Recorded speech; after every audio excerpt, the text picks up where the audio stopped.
Merci d'être venu. J'aimerais d'abord remercier les gens grâce à qui l'exposition a pu avoir lieu. C'était évidemment Edmond Vin, Monique Aubry, Gilles Lafrance, Denis Leblanc, Micheline Lafrance, Francine Pellan, Gérard Grégoire, Réjean Bédard et Véronique Robert. Nous nous trouvons ici dans une église magnifique. Il me reste 20 ans de travail sur Victor Bourgeois. Ensuite, je voudrais bien commencer une étude des édifices construits par la famille Caron, dont l'un des membres, Louis Fils, a construit cette église. Il faut souhaiter qu'elle sera conservée jusqu'à ce moment-là.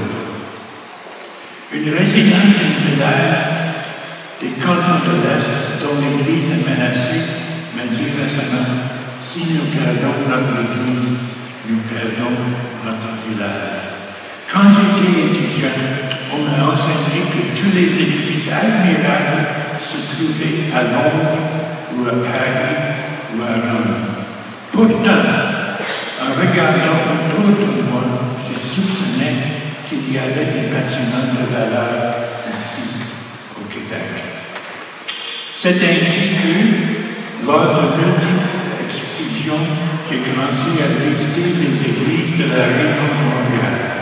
À l'époque, les églises étaient ouvertes tous les jours.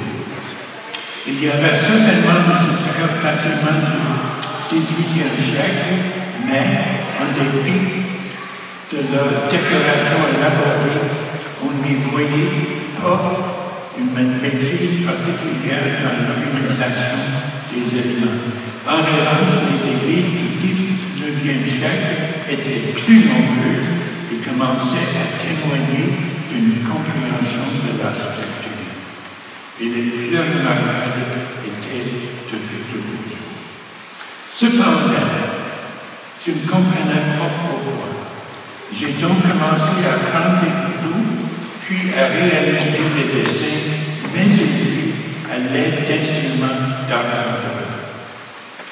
En établissant ces mesures et en les notant sur papier, j'ai commencé à comprendre. Ah, cette fenêtre est en ligne avec cette porte. Ces colonnes s'inspirent dans un carré.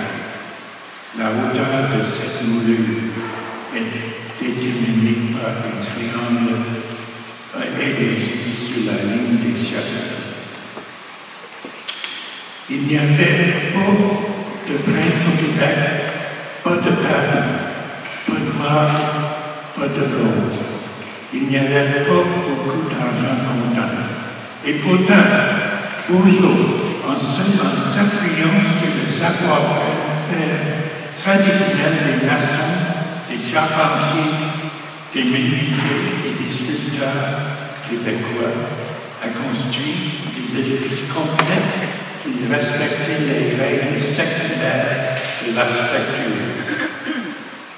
Il a construit, entre autres, l'ancienne église de Saint-Georges, bien sûr, Saint-Antoine de Lavaltrie, Saint-Alexis, Saint-Ambroise de Québec, et des projets plus importants tels que l'Hôtel-Dieu de Montréal, la maison mère de Saint-Louis,